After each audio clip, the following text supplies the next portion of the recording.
Well, the motivation actually came from my husband. Our son had been in a private school, and he was bullied there quite a bit. And it was he was very unhappy. He didn't like the curriculum at the school either. He was bored all the time. So over the process of a few months, he became really withdrawn and depressed and just unhappy.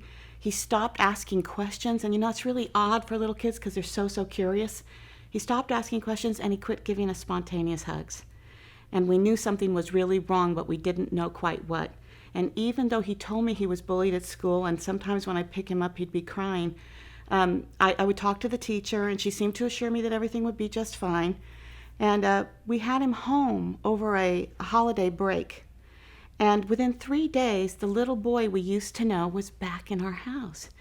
And he was playing with his little brother and laughing, and he was asking a million questions. And one morning he runs out of the bedroom and he sees my husband down at the end of the hall, and he just ran to him and jumped in his arms and goes, "I love you, Daddy." And my husband holds on to him like this and turns to me, and his eyes are welling up with tears, and he goes, "I've got my son back. I think the problem may be school. Maybe we should homeschool him."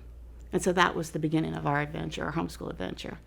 And it was the dark ages of homeschooling. There wasn't, you know, a lot of people around, maybe 2 support groups in the San Francisco Bay Area where we live that had maybe 5 to 10 families each. So like trying to find these people, you had to crack the Da Vinci Code.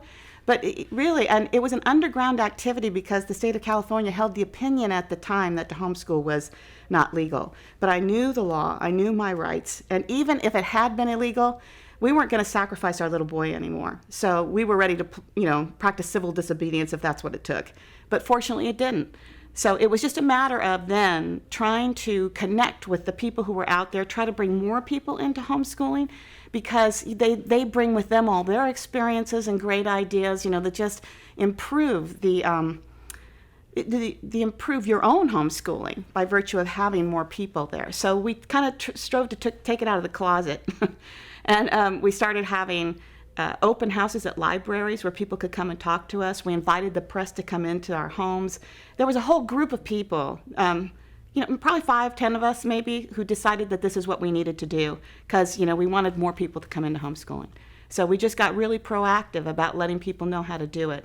And it resulted in more and more people coming into homeschooling, which was great for all of our families.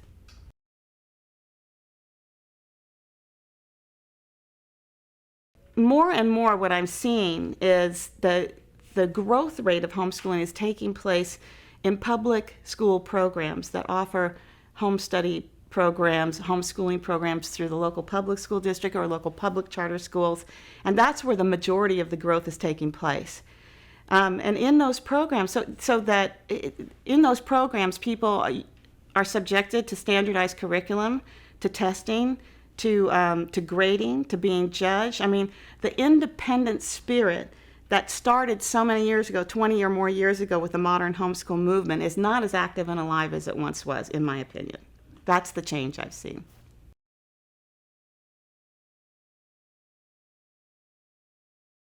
I don't like to just dismiss curriculum and say, oh, that it's just terrible.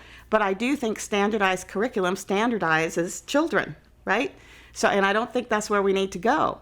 And I think what we need to do is provide lots of open source and free range learning opportunities for our kids, expose them to the bounty of life, emphasize their strengths, manage the weaknesses, and try to help them discover what they're really good at, their unique talents and abilities, and then encourage it.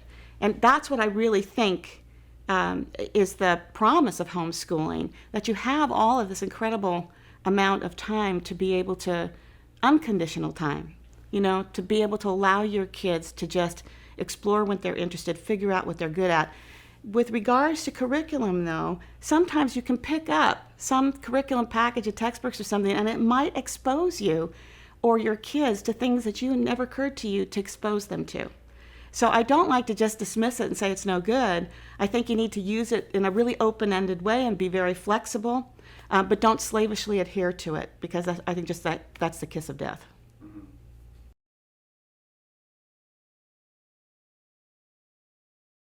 I like the organic nature of learning.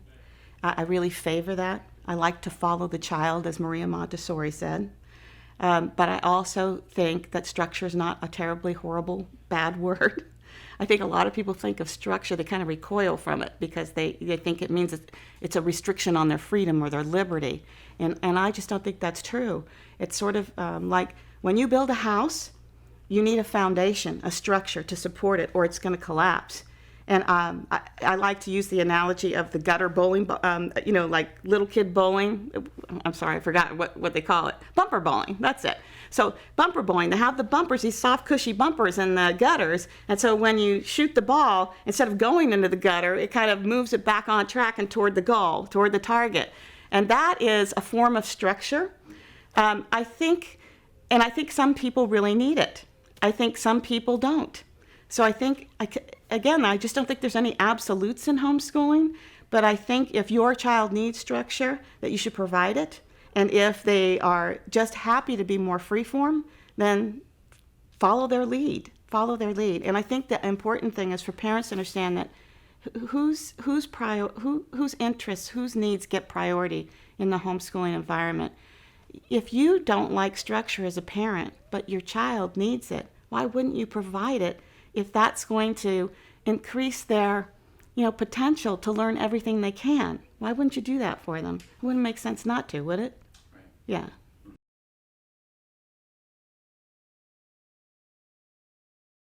I think in a perfect world, everybody can homeschool. It's not a perfect world. And I do think there are certain people I know there are 1,000 reasons for why people can't homeschool, shouldn't homeschool. But I do think that more people should try it. So I think sometimes the people who try homeschooling and fail at it, or they throw in the towel early on, they try to homeschool. In fact, let me get back to this for a second. There are statistics that say that about 50% of people who homeschool drop out during the first year. And that's supported by a lot of homeschool organizations and leaders. And it's often what they tell you, the parents will tell you that the homeschooling failed.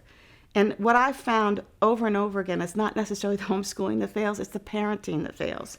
That the parents don't have the skills that they need to be able to communicate and negotiate and to be able to organize their day or follow the natural rhythm and routine of the day that helps them to be able to create an environment that supports the development of the human being that they're trying to raise up through homeschooling, through that process of homeschooling. And what I have found over and over again in consulting with people and coaching them and just talking to them is that if they're failing, often it's because there's an authoritarian parenting style that's very inflexible. They're slavishly adhering to a school model for education, and it just isn't working in their home. It's meant to work in a school where you can control 30 people with it. It doesn't work so well in the home environment when the student's sitting right there next to you and gives you instant feedback that this is boring or ridiculous and they don't want to do it, right? So then it comes into play, the parent thinking, oh my gosh, I have to force them to do this because that's what the parent grew up with. That's the model that's in their head. So it's such a process, a learning process in homeschooling to understand how to just go with the flow, more or less. The other thing I've seen is that people may not have a lighthearted spirit. They may not be very playful. They may not have a sense of humor. And, you've really got to have one in homeschool. You've got to be able to laugh at yourself. It's a silly but serious business,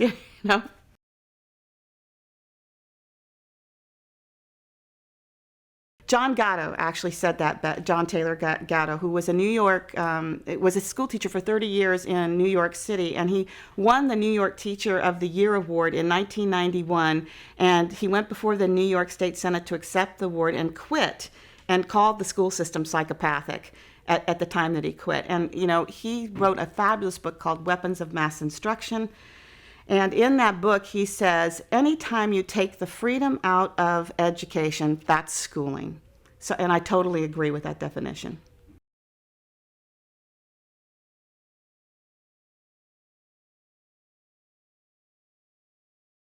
Free-range learning, take the school out of it altogether. Free-range learning. Open source learning is another one that I like. Both of those terms, I think, are fit better, and people kind of understand it, and they don't come at it with some misconceptions or preconceptions about what you're talking about. Somebody told me once that the reason, John Holt, he coined the term unschooling. And at the time that he coined that term, it was like back in the 60s or 70s. At the time in this country, there was an advertising campaign for the Uncola 7-Up.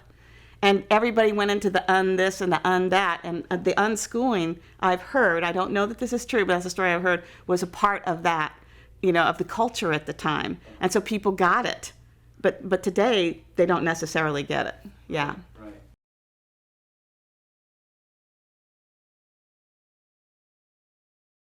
Yeah, I think that's a difficult question. It's a good question, but it's a difficult one to just answer. I'll give it a shot. I do think that some parents are just naturals at that. They're heartwired to understand and follow the child from the moment of birth. And other parents, it takes research, and they have to talk to other people, and they have to do a lot of reading, and they have to inform themselves, because maybe their personal experiences, who knows what their personal experiences was as they were parented, what their parenting role model was for them. Maybe they had very strict parents or people who insisted they just, adhere to a strict guidelines and rules. So they have to find their way with their own children. And if they're smart, they pay attention to the feedback they get from their kids. Because everything that works is right in their face. If they're happy and they're engaged and or they're really concentrating on something, whatever you're doing is just right. And if they're miserable and they're crying and you're fighting with them all the time, then whatever you're doing isn't right at all. It just seems so obvious. It's like a duh, but we resist it, don't we? We kind of fight it, and then I think some parents just never get it at all. And the miracle of all that is that oftentimes, regardless of what the parent is doing, the kids grow up, don't they? And they succeed in life, or they don't succeed. Everybody's journey is different. And too often I think we blame the parents or say it's totally up to the parents to shape and form and mold this person, but they come into the world with their own unique gifts and talents, and they're able to overcome an awful lot if we just give them the freedom and support them, and just rig the safety nets to catch them should they fall, but really support the kids, because the future's in them. It really is.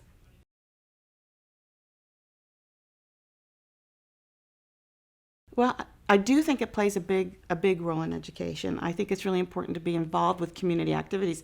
And I think all the research shows that homeschoolers overall are more involved in their communities than kids who are stuck in school prisons all day long, or who are institutionalized for all of their lives. School is about preparing kids for the real world. But then we don't let them get involved in the real world for the full time that they're in these institutions. Whereas homeschoolers are out in the real world on a day in, day out basis, interacting with all kinds of people. And so because of that, all of the research that I've read, all of the research shows that homeschoolers are better socialized, are better integrated into their communities than kids who go to school. So, that's just remarkable, and it's wonderful. At the same time, I don't like to say everybody should be involved in their community and make a strict rule that you have to volunteer or you have to, whatever it is. No, for some people, being involved in the community is very important, especially people who have really high social skills and interaction skills, and they really need other people, and they really want to help other people. There are some people who are not hardwired that way. And so why should we force them to do something that's just not at all conducive to supporting who they are as human beings, right? So I think there's a balancing act there, but I definitely believe that that for those for whom it speaks to their inner talents and interests, get involved in the community as much as you can.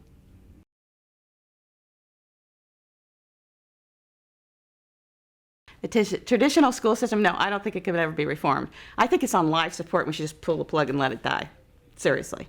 But if we did that, if you understand the economic devastation that would occur if we tried an experiment like that, because doesn't schooling have one of the largest budgets, in terms of the whole budget that we spend a huge amount of dollars on education. And politicians, unions, special interests, corporations are all tied into the education field now. The whole economy might collapse. should we pull the plug on schooling.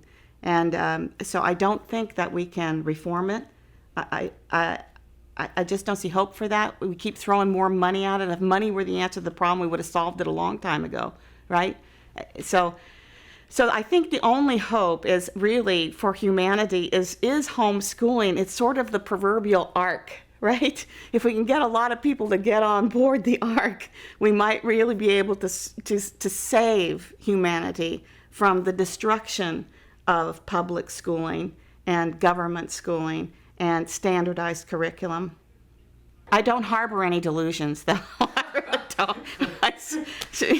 I've been hoping and praying for a miracle, and I think what we need now is just mercy. We got to pray for mercy, right? That they just leave us alone and let those of us who see how devastating it is to allow us to maintain our own liberty and freedom and continue to homeschool and be there for other people when they fall through the cracks of public and private schooling, that we're there to kind of help them and, like I said, bring them on board.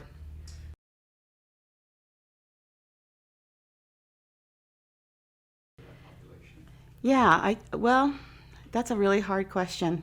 And I think that there will always be families who need a handout, who need help. And there are programs in place already to help those who need it. I mean, you can't just, turn a kid loose if they're living in the projects and, they've got one parent who is, a drug addict, and the only hope for them is to be able to go to some institution every single day where they're going to get at least one more meal, and maybe there's a caring adult who will read a story to them. I mean, that we need that, don't we?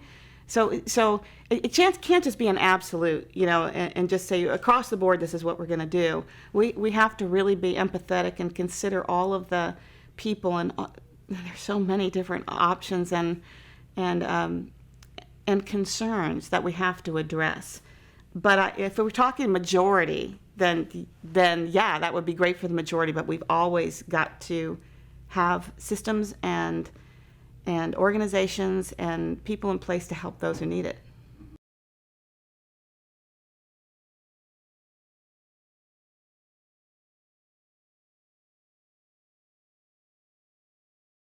Oh yeah, dads are the best, and they are left out of the equation if they're the one who's working outside of the home every day and not involved in the direct care of the kids or the homeschooling. And oftentimes because of that, fathers are less supportive of the homeschooling that's taking place because they really don't know what's going on. And there's a motivational speaker named Jim Rohn who said, you are the sum total of the 5 people you hang around with the most. So if you really think about that, if dad is outside of the home for 8 hours a day at least, and who's he interacting with? Who's he hanging around? He's hanging around with colleagues and clients who send their kids to school. And they talk about all of the projects and the activities that are all school-based. So, and dad himself probably went to school. So he has this idea of education as being schooling, right? And it's reinforced by the people he's hanging around. He doesn't have the opportunities, like you said, to just get used to that natural rhythm and routine of how learning just unfolds in a natural process in the home or on field trips. He doesn't get to go to those. He doesn't get to go to the co-op classes. He doesn't get to see the learning that's actually happening. So when he gets home, you got to slow down the homeschool merry-go-round and let him hop on, And so many people think, well, why do I have to go over the whole day and explain to him what happened? And half the time he says, well, what did you do today? And the kids go, nothing, or maybe mom says nothing, and they don't have ditto sheets. Homeschoolers don't have ditto sheets to hand it out and say, look, we did all this math work. We did all this spelling and stuff. So he doesn't have any gauge, any barometer for success. And so you've got to inform him. You've got to, again, slow it down and have a conversation. My husband used to come home every night, and he'd sit in the chair while I was preparing dinner, and the kids would run in and out, but we'd had a conversation for at least a half an hour every night where I would just explain to him what we did that day. And it just helped him to understand what was happening, brought him on board. And the other thing you can do, in addition to doing that, is get dad involved in the process of learning with the kids. And I don't mean it has to be academic learning. If he's a genius at math, well, then maybe you want to turn over the math education to dad. But more importantly, what's he passionate about? What does he love to do? Because people who are passionate about things turn out to be good teachers of that topic usually. If they know a lot about it, they're willing to share. So let's get Dad to teach the kids how to barbecue, or life skills, change the oil in the car. And I don't mean to sound so, like this is the only thing dads do, but I mean, it's typically a kind of a man-oriented kind of a thing. So, or play chess, or teach the kids to play poker, or, whatever it is that Dad loves to do, sports. If Dad loves music, well, then let's show the kids and get him involved that way, because the minute that he starts to get involved with the children in that way, he'll have conversations with him. And it's through the conversations that he discovers how brilliant and wonderful and fantastic his kids are and how much they really know. So it's just a matter of getting him involved in the process and bringing him in, embracing him in the homeschool process. Don't leave him out.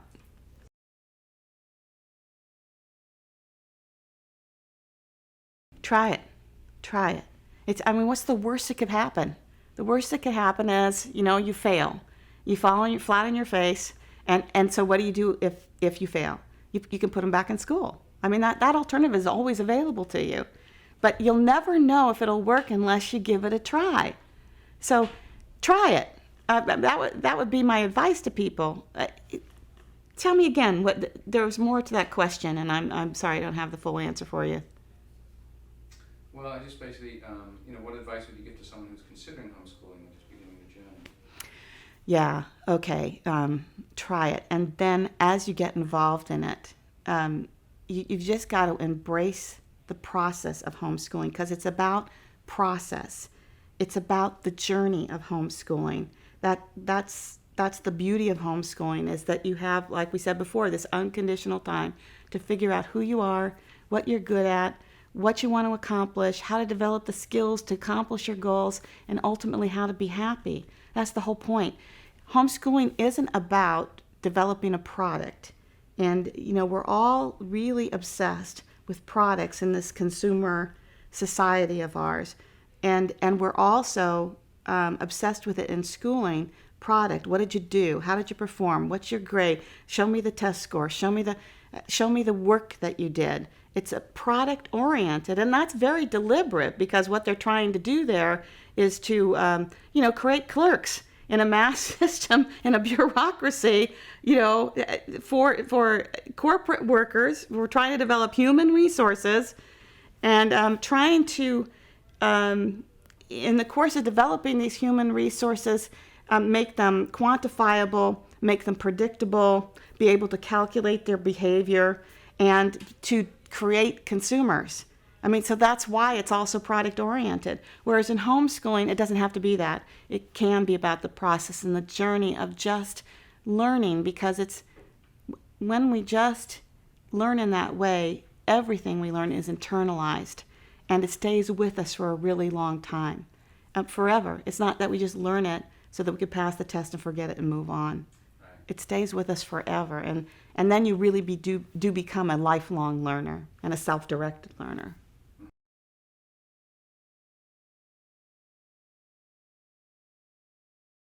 Yeah, I've never heard it put quite that way, but that's a great way to put it. The fast track to blossoming. Yeah, it's sort of like a hothouse, Yeah, and that really develops and supports and encourages the growth of children, and allows them really to discover their talents and abilities, as we said before, figure out again who they are and what they're good at, and pursue their passions in life. This is a really short time that we have on this planet, It really is, and it could be stuffed out in a second. And the worst thing I can think imaginable is to grow up to be 40 or 50 years old and have all kinds of regrets or I wishes, or what if I had done this, or what if I had done that.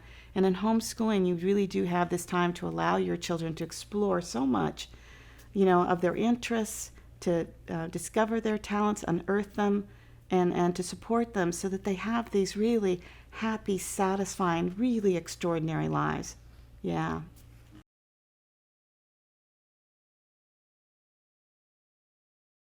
Yes. And it's when we take the kids and we institutionalize them and separate them from the real world, We take children at their most productive time, when they are so creative, when they have incredible imaginations, when they maybe could be, are even visionary. They can see the possibilities. Kids can do that. And we take them and we institutionalize them and tell them they have to do standardized curriculum all day long.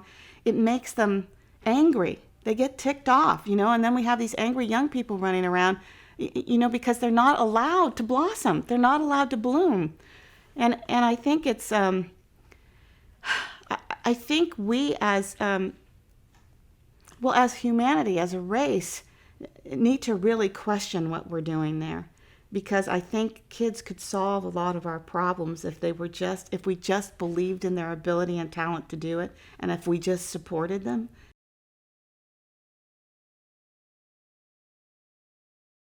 Adults do need to listen to children, and that is this other kid's, Javier Fernandez Hahn, and he has come up with a company called Inventions Without Borders, or Inventors Without Borders.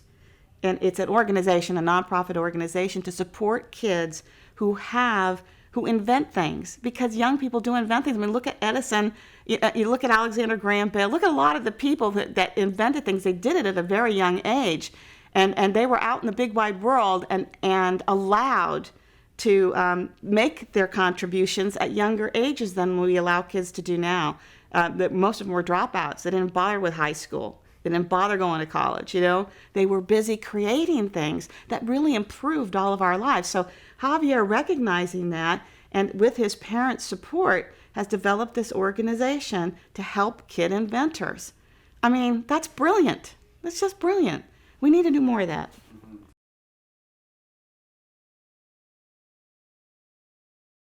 Yeah, I know that there are, in Finland, in other countries, they may have some better methods than what we have, but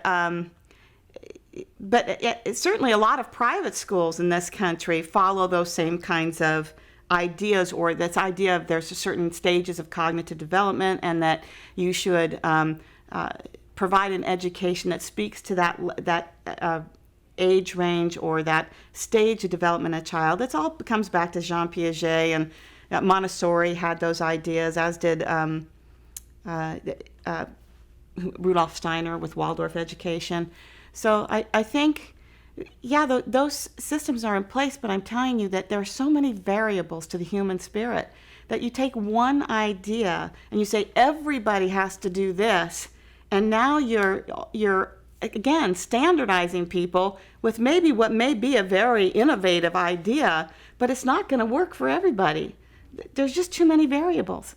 So I think we always have to, I like the idea of homeschooling because you can address the needs, abilities, and talents of the individual child much easier than you can if you stick them all in some classroom somewhere and say, everybody's got to do it this way because this is the newest, greatest, latest thing, invention, and we think this will work. I don't think it will.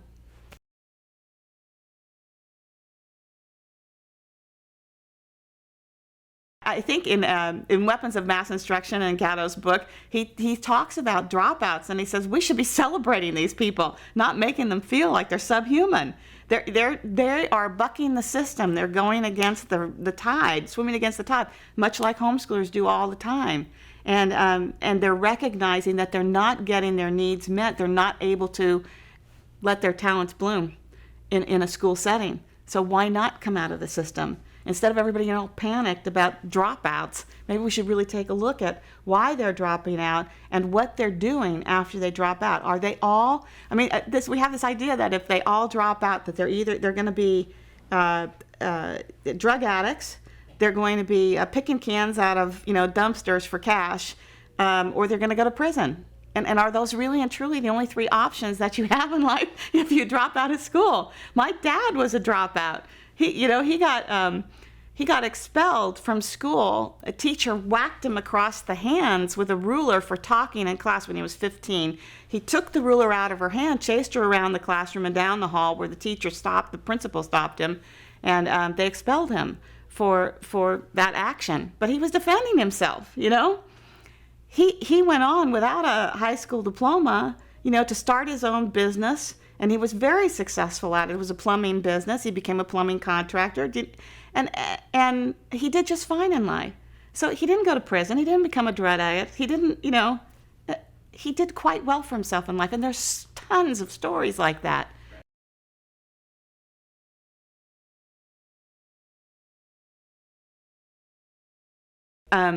I think first of all, it can be a good thing in that it's nice to be able to surround yourself with like-minded people, right?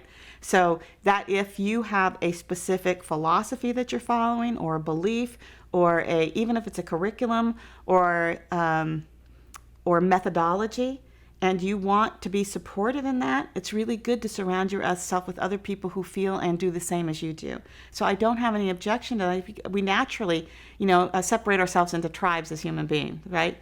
But I also think that we can't ignore the fact that there is safety in numbers, and that in order to have the right and the freedom to homeschool, we have to remain constantly vigilant to protect those rights. So we always have to come together as a big group, regardless of our differences, come together to support our right to be able to homeschool. Yeah. That's great. Well, thank you. Thank Unless you. there's anything else.